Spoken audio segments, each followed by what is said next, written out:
Welcome back into the channel. I am John Kurtz. I am joined now by Josh Furlong, who covers the Utah Utes. Josh has been doing it for a long time, over a decade, covering the Utes. He is the sports director and Utah beat writer for KSL.com. So, really appreciate you joining me here, Josh. What has as someone who has seen this program for a while and covered the team for a while, what has that transitionary period been like as you suddenly go from the death of the Pac 12 to the advent of Utah in the Big 12? Yeah, it's an interesting situation because I think this was a team that was hitting its stride in the Pac-12. They were contending with the USC's, the Oregons, and lately Washington. And so they were always in the mix and kind of one of those top teams. Obviously, they were the two-time reigning champions before last year. And then all of a sudden, everything kind of just crumbled underneath them in terms of the Pac-12 falling apart. And they wanted to stay there, right? Like they felt like they fit well. They felt academically, athletically, everything fit for them. And then all of a sudden, it seemed like they had to kind of change. But I think, if you take the measure of the fans versus the athletics department, it's a far different opinion. But I think the Utah athletic department is happy to be in the Big 12. They can see that they can be competitive there. It is a great landing spot for them. Obviously, they want to make as much money as possible, and they want to be considered, up there near the blue bloods. They don't see themselves that, but they want to get there, right? Kyle Whittingham has continued to build this program. He wants to continue to keep pushing it so that they are considered in those top schools in the country. And I think the Big 12 is a great landing spot for them. I think this is a great competitive area for them. I think they see that they can have a good runway for them. It's going to be competitive. So I think as time has gone on, I think it's kind of given them some perspective of, okay, this is a good spot for us, but they're still kind of, to me, it still feels like they kind of want more, if that makes sense. Yeah. Yeah. No, it totally does. And I'm glad you make the distinction between fans and athletic department, because that was one of the things I really wanted to get at with you is like as Big 12 fans, have seen the most vocal of Utah fans on social media or Twitter, right? And even then, it's just the most vocal. We don't know if that's the pulse of the general fan base, but it's hard to gauge what like the athletic department actually feels about things. So you've mentioned the athletic department seems pretty comfortable with the Big 12. How do you gauge like where the majority of the fan base is at right now? Is it just a vocal minority that is still grumbling a little bit about this, or are people generally on board? I think most people are generally on board. I think, you go from being able to be in large metropolises where you're going to Seattle, LA, you're going to a lot of these places where it's easy travel. And so now you go into a conference that's not all easy travel. Obviously, there are a lot of destinations that are, but it's a little bit different. They don't understand it necessarily, they don't know where it is. And so I think there's some of that kind of was the initial shock value of, okay, where are we going? Who's coming in? That kind of stuff. But I think by and large, a majority of the fan base, they're excited for it, right? They see this as a competitive spot. Um, Obviously, the way college football is shaping up with the Power Two, they're still, they still want to be included in the big boys club, right? They want to be in those top two conferences. From my perspective, like I don't know that Utah's in a good spot right now to be able to compete in those two things. I mean, like you look at a UCLA or even Washington for that matter. I don't know that they're going to instantly go to those conferences and compete. And so I see Utah wanting to get there, and I see the fans wanting to get there more than anything. But I think this is one of those situations where the fans have come around to it. They just don't know what it is.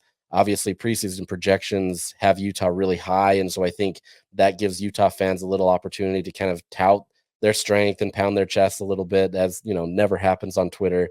But I think oh, by and large, everybody's excited for it. I think it's just different, and they don't understand what it's going to be. I have seen a lot of people say they're really excited to see passionate football in the Pac-12. You had a few fan bases, like in Oregon, who is really passionate about football. But you go to some of these venues, and there's just not a tailgating scene. There's not this banter on Twitter, and as much as fans want to complain about that, they love that, right? They want to go to a destination where they can have that. So, going to an Oklahoma State or going to an Iowa State or Kansas State or wherever that may be, where you've got tailgating and you've got fans that are passionate about it, that's going to be a lot of fun. And so I think they're excited about that aspect of it.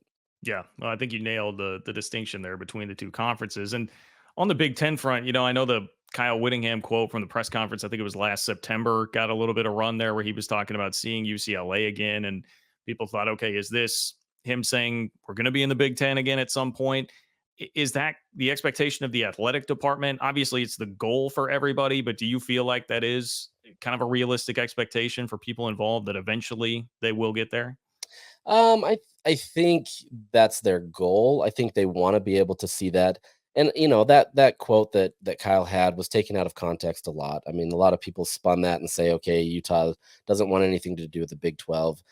Kyle is just kind of projecting what the future is going to look like, and I think the way that this last year even has turned out has shown that, there is going to be a consensus towards probably two conferences or some form of that where the top teams kind of break off from everybody else.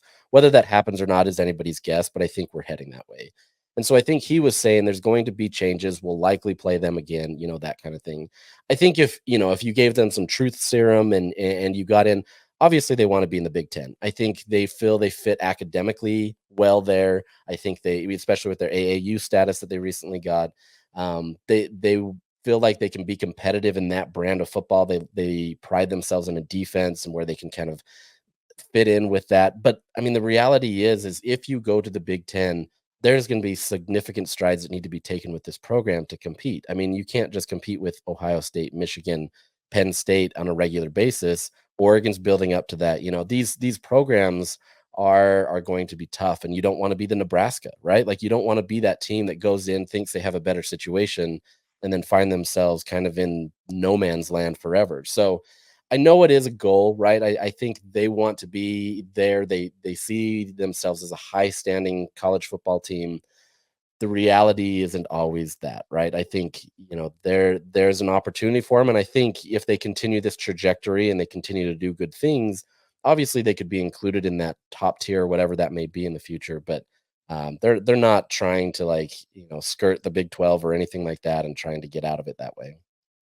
As a Big 12 fan, one of the things I'm most excited about with this new conference is seeing the Holy War be a conference game. So what kind of dynamic has that introduced now to this rivalry with both teams being back in the same conference? I think it just brings a better passion, right? Before there was always the passion, but I think now that there's something at stake. For a while, Utah fans especially, Utah kind of brushed it aside and said this game doesn't matter. And for all intents and purposes, it didn't, right? Like other than just having bragging rights over, your quote unquote little brother or whatever you want to call it, it didn't mean anything in the standards of the standings. And so now to have that mean something, in a conference title race back from when they were in the Mountain West, that means something. That's where that rivalry starts picking up and starts having some fun. So here there's one half of me that hates that week because it gets a little crazy here and my Twitter mentions just get blown up. But I'm excited to see this in a more passionate atmosphere where there is something on the line. And obviously these two programs are at different spots right now. That's not to say BYU can't be where they need to be, but they're just not at the same level of where Utah is right now. And I think that's the fun of it, right? You can go into that. Utah can have a high standing and BYU comes and beats them. BYU could have a high standing and Utah comes and beats them. And so that's what I'm excited to see. I'm excited to see something that matters now instead of just this game that felt like a non-conference. Well, it was a non-conference game, but it had nothing attached to it other than just bragging rights. Yeah, what in your time covering the team, like what was the fiercest era for the rivalry? Like when it was the most contentious between the two sides? Early on when in my coverage, I mean, that was right after the Mountain West days. And so there was still kind of that love-hate relationship of having that, Utah felt like they had jumped to greener pastures. They were now included in the Power Five. And so there was a lot of vitriol back then. And BYU fans, they still didn't want to feel like they were some lesser team. And so there was a lot of, hostility there in terms of that. I will say though, a couple years ago when BYU beat Utah, that was probably the most electric environment I've ever seen. That was at Lavelle Edwards Stadium. The fans showed up, and like the second I walked into that stadium, I knew Utah was going to lose. There was, Utah was the favorite team. They should have, on paper won, but BYU brought another vibe to that place, and it just was electric. Years before, in that kind of in between era, BYU was kind of consigned to the fact that Utah was the better team. They weren't going to win.